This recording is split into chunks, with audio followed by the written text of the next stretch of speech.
Avengers Endgame is looking to right the wrongs of Thanos, and the best way to do it? Go back in time. What's up, Comic Book Nation? BD here, and you might want to sit down for this one because we're about to tackle time travel and how it works. To do this, we're going to take a look at the rules and mythology of the ultimate narrative headache in previous films and TV shows, 3 of them, each of which are very different. First up, Back to the Future. The mythology of the OG time travel flick is referred to as traditional time travel theory. It is one which allows for new timelines to be created by interfering with the past. For example, when Marty McFly goes to the past, he creates a new timeline where he doesn't exist because his parents never had him as their kid. It's a whole new timeline which everyone suddenly exists in, but Marty McFly does not, so he, and presumably some others, would disappear as the new timeline takes over. In order to prevent this, future Marty has to change his interactions in the past and make sure that he is still born, but his actions from the past result in his parents being a bit different. In the end, Back to the Future's timeline rules indicate that there can be multiple timelines, and any changes made in the past will cause new timelines to splinter off of the original,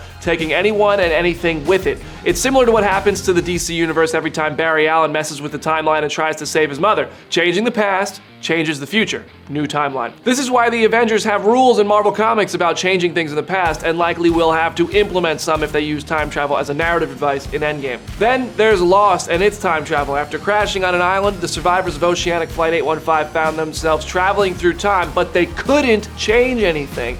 We're going to call this the whatever happened happened theory. We have to go back! In this theory of time travel, going back in time was predestined, meaning it already happened, but the time traveler hasn't experienced it yet. Think of time like a straight line. As the clock ticks on, we continue down this line collecting new experiences. However, if we were to jump off this line and go back in time, we would continue moving forward through the line, but seamlessly with a part of the line which had already been behind us in the future.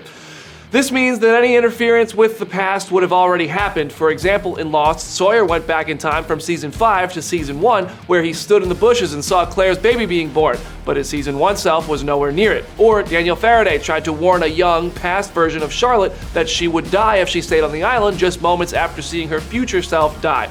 The warning happened, but she came back to the island anyway. This all means you can't change the past in the whatever happened happened theory because it already happened. You knew this was gonna happen. Although it is new for the time traveler's stream of consciousness, it already happened for everyone in the time which that time traveler came from. Let's apply this whatever happened happened theory to Avengers Endgame with speculation about the Battle of New York. This could be a scenario where Tony Stark is floating away from Thanos' army as he did in 2012's The Avengers, but falling short of the wormhole which allowed him to live and return to Earth. If he is going to be the key in defeating Thanos, maybe Tony Stark is going to time travel to this point, fly through the cosmos, and give himself a boost to make sure he makes it through the wormhole. This would have already happened in the Avengers, although we didn't see it, and Tony would have been completely unaware of it. His future self would experience it for the first time, but it would have happened years ago. Think Harry Potter saving himself, for example. Then here's our third theory, the Looper theory, which comes with a really cool nose piece for Joseph Gordon-Levitt as a young Bruce Willis. But in the Looper theory, you can go back in time and have free will to change things, but your younger self ultimately has to progress their own actions to a point where they do go back in time to create those changes in the first place. But if your past self sees any permanent life-changing alterations in this timeline, they are also instantly applied to your future self, which creates changes in history going forward, but always existing in the same single timeline. This would mean if the Avengers time traveling were to cause a past version of Captain America to lose a leg, the current present-day Steve Rogers would instantly have a scar in place of that leg. I understood that reference. If they were to cause Steve Rogers to die in the past, the future Steve Rogers would also be dead and disappear. And it would all exist in one single timeline. Of course, there are always the questions of if they go back in time and fix it, wouldn't they never go back in time in the first place? Don't know, I've gone cross-eyed. And other paradoxical headaches, so for now, we'll have to suspend our disbelief and try to wrap our heads around the mythology Avengers Endgame presents to us. Now, there's no time at all.